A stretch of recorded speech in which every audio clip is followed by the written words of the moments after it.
एक दफा का जिक्र है कि एक छोटे से गांव में एक निहायत चालाक चूहा रहता था।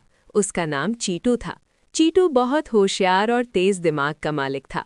वो हमेशा मुश्किल से मुश्किल हालात में भी कोई ना कोई रास्ता निकाल लेता था। गांव के करीब एक बड़ा खेत था जहां अनाज की बहुतायत थी।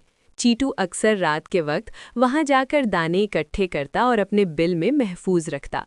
लेकिन इस खेत में एक खतरनाक बिल्ली भी रहती थी जो चूहों को पकड़ने में माहिर थी।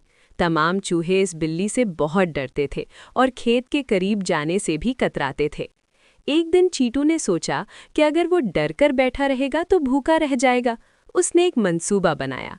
वो आहिस्ता आहिस्ता खेत की तरफ बढ़ा और इर्द गिर्द का जायजा लेने लगा। उसने देखा कि बिल्ली एक दरख्त के नीचे सो रही है। चीटू ने फौरन एक तरकीब सोची। उसने कुछ छोटे कंकर उठाए और दूर जाकर उन्हें एक झाड़ी में फेंक दिया। आवाज़ सुनकर बिल्ली फौरन चौंक गई और आवाज़ की तरफ भागी।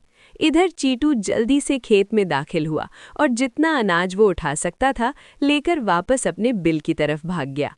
अगले दिन बिल्ली ने सोचा कि चूहे उसे बेवकूफ़ बना रहे हैं, इसलिए वो और ज़्यादा मोहतात हो गई। लेकिन चीटू भी कम न था। उसने एक और मंसूबा बनाया। इस बार वो अपने साथ एक सूखी लकड़ी का टुकड़ा ले गया और उसे खेत के एक कोने में रख दिया। फिर उसने लकड़ी को हिलाया ताकि आवाज़ पैदा हो। बिल्ली आवाज़ सुनकर वहां पहुंची तो चीटू चुपके से दूसरी तरफ से अनाज लेकर निकल गया। इस तरह चीटू ने अपनी अक्ल और समझदारी से बिल्ली को बार बार धोखा दिया और अपने लिए खाना जमा करता रहा। जल्द ही दूसरे चूहों ने भी चीटू से सीखा कि डरने के बजाय अक्ल से काम लेना चाहिए। सबने मिलकर मंसूबाबंदी की और बिल्ली से बचते हुए खाने का इंतजाम करने लगे।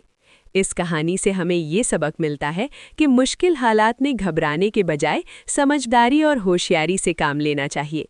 अक्ल का इस्तेमाल हमें बड़ी से बड़ी मुश्किल से निकाल सकता है।